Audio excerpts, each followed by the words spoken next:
On the surface, Darlie Lynn Routier seemed like the embodiment of the American suburban dream. A young, attractive, bubbly mother of three, living in a two-story brick home in Rowlett, Texas, a quiet, family-friendly suburb just outside Dallas. Her husband, Darren, ran a successful small computer business. They had a Jaguar in the driveway, diamond rings on their fingers, a well-furnished home, and a baby boy named Drake, just 8 months old. Inside their living room, toys were scattered across the carpet. Family photos lined the walls. By every outward appearance, the Routiers had it all. But by the early hours of June 6, 1996, everything would fall apart, violently, bloodily, and in a way that would forever divide public opinion. At exactly 2:31 a.m., a chilling 911 call was placed from the Routier residence. On the line was Darlie herself, hysterical, her words tumbling out in screams and sobs. "They stabbed my babies, oh my God, Devin's dead." In the background one could hear chaos, crying, confusion, the sounds of feet on tile, and a woman clearly in shock. When paramedics arrived minutes later, they found a scene out of a horror movie. The living room was drenched in blood. 6-year-old Devin lay dead on the floor near the couch. His younger brother Damon, age 5, was alive, but barely. He had been stabbed multiple times in the back and chest. Paramedics said he tried to breathe and move, even attempted to follow commands. He died in the ambulance. Darlie herself was covered in blood, and her injuries were serious. A slash across her neck just 2 millimeters from her carotid artery, a deep cut across her forearm, and bruises that would appear on her arms and legs in the days following. At first, her story was accepted without question. Darlie told police that she had fallen asleep on the downstairs couch with her 2 oldest sons after watching a late movie. Her husband and baby Drake were asleep upstairs. She awoke to the sight of an unknown man, a masked intruder standing over her. She said he attacked her, ran off through the kitchen, and escaped into the night. She chased him bleeding, and only after the attacker fled did she realize the boys had been stabbed. It was the story of a mother fighting for her life and losing everything in the process. But as detectives began combing through the crime scene, that narrative started to unravel, fast. Police found no signs of forced entry. A garage window had a sliced screen, but there were no fingerprints, no dirt, no disturbed dust, and no trace that anyone had actually come or gone that way. The knife used to murder the boys came from inside the Routier kitchen. Blood spatter analysis revealed patterns that didn't align with Darlie's version of events. The kitchen sink, investigators noted, had been wiped clean. And then there was the sock. A bloody white sock, stained with both Devin and Damon's blood, was found over 75 yards away, down an alley near a drainage grate. Crime scene analysts argued that there wasn't enough time in the reported timeline for Darlie to have planted it and returned to the house, especially not while bleeding from her own serious injuries. But that sock became the case's most bizarre clue. If an intruder had committed the murder and fled with the sock, why wasn't there a blood trail? Why take a sock? And why would Darlie, if she were guilty, plant it so far away? Then came the media firestorm, fueled by one explosive moment. 8 days after the murders, the Routier family held a small gathering at the cemetery on what would have been Devin's 7th birthday. News cameras captured the event, and what the public saw was jarring. Darlie spraying silly string on her son's grave, chewing gum, laughing, celebrating. It didn't look like mourning, it looked like a party. That footage, played over and over on news loops, became a turning point in public perception. Prosecutors later used it in court to demonstrate Darlie's supposed lack of remorse. But what they didn't show was the raw footage filmed earlier. Darlie weeping at the grave, lighting candles, praying, sobbing as she clutched flowers. That footage never made headlines. The prosecution's case was built on motive, psychology, and forensics, but it was also rooted in image. They said Darlie was obsessed with her looks, annoyed by motherhood, and resentful of her children stealing attention from her.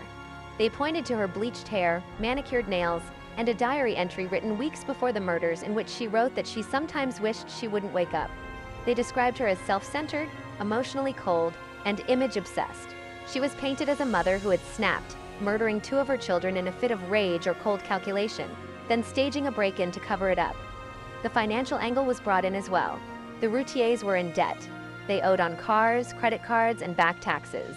The boys each had modest life insurance policies. Small amounts, but enough, prosecutors said, to make her think it was worth it. The defense, however, pushed back aggressively. They pointed to the brutality of the attacks and questioned whether a mother could inflict such carnage on her own flesh and blood. Devon had been stabbed repeatedly with such force that his body bore defensive wounds. The medical examiner described the violence as overkill. They brought in medical experts who stated that Darlie's injuries were not self-inflicted and that no one would come within millimeters of their own carotid artery to fake a wound.